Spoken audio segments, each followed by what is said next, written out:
మరి ఆ రోజు గద్దెనెక్కినటువంటి కాంగ్రెస్ ప్రభుత్వం ఇప్పుడు రేవంత్ రెడ్డి సర్కారు ఏదైతే ఉందో విద్యార్థుల పాలిట ఉరితాళ్ళై ఇవాళ విద్యార్థులని ముక్కు తిప్పలు పెట్టి కన్నీళ్లు కార్పిస్తున్న ఏకైక ప్రభుత్వం ఏదంటే ఇప్పుడున్న రేవంత్ రెడ్డి సర్కార్.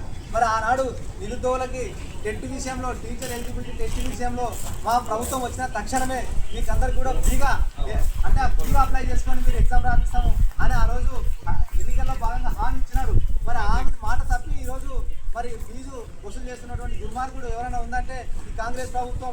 ఇప్పుడున్న పరిస్థితుల్లో విద్యార్థులు రెక్కాడితే కానీ దొక్కాడని పరిస్థితి ఉంది. మరి వాళ్ళు ఎట్లా చదువుకోవడానికే గగనంగా ఉంది, తినడానికే గగనంగా ఉన్న పరిస్థితుల్లో ఇవాళ ఫీజుల పేరు చెప్పి మరి నిరుద్యోగులను రక్తం పీల్చినట్టు పీలుస్తూ ఉంది. ఈ యొక్క పరీక్షల ఫీజుల విషయంలో మరి ఈ రకంగా ఒక్కొక్క పేపర్కి 750 అని 2 పేపర్లు కలిసి 1000 రూపాయలు తీసుకుంటూ ఉన్నాడు. ఇది చాలా దుర్మార్గం. దీన్ని ఖండిస్తున్నాం. తక్షణమే నేను ఇచ్చిన హామీ ఏదైతే ఉందో విద్యార్థులకు అంటే నిరుద్యోగులకు ఎవరైతే ఉద్యోగాలకు ప్రిపేర్ అవుతున్నారో వాళ్ళకు టెట్ విషయంలో ఫ్రీగా అప్లై చేసుకోవాలి, ఎట్టి పరిస్థితుల్లో ఫీజు తీసుకోకూడదని ఇవాళ యావత్ తెలంగాణ రాష్ట్ర నిరుద్యోగులందరూ కూడా డిమాండ్ చేస్తూ ఉన్నారు. అందులో భాగంగా మన జోగులాంబ గద్వాల జిల్లా విద్యార్థులందరూ కూడా అంటే ఈ యొక్క టీచర్ ఎలిజిబిలిటీ టెస్ట్కి ప్రిపేర్ అవుతున్నటువంటి నిరుద్యోగులందరూ కూడా డిమాండ్ చేస్తూ ఉన్నారు. జోగులాంబ జిల్లా కేంద్రం నుంచి మరి గ్రంథాలయం నుంచి మరి ఈ రకంగా విద్యార్థులను నట్టేయటం నుంచి ఆ రోజు ఈ అన్ని అబద్ధం మాటలు ఇచ్చి సంవత్సరానికి 2 లక్షల ఉద్యోగాలు ఇస్తాని ఇప్పటివరకు కేవలం 12,000 ఉద్యోగాలు ఇచ్చిండు. ఎట్టి పరిస్థితుల్లో కూడా ఏ విద్యార్థి కూడా ఏ నోటిఫికేషన్ వేయలేదు. జాబ్ క్యాలెండర్ అన్నాడు, అది జోబ్ క్యాలెండర్గా మారింది. మనకే అంటే పోయిన అక్టోబర్ 2024 వరకే గ్రూప్ 1 వాళ్ళ జాబ్ క్యాలెండర్ ప్రకారం మీరు ఏదైనా చదువుకున్న వాళ్ళే కదా, మీరు ఆ జాబ్ క్యాలెండర్ తీసి చూడండి.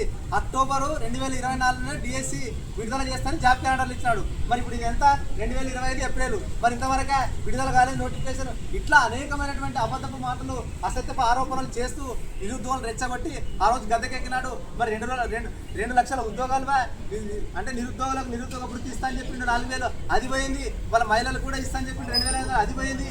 మరి అనేకమైన అడ్డమైన హామీలు ఇచ్చి ఉద్యోగాలను మోసం చేసి మరి డిఎస్సి చేస్తాని అది చేస్తాని అదేవిధంగా గ్రూప్ 2 ఉద్యోగాలు పెంచుతున్నాడు, గ్రూప్ 3 ఉద్యోగాలు పెంచుతున్నాడు.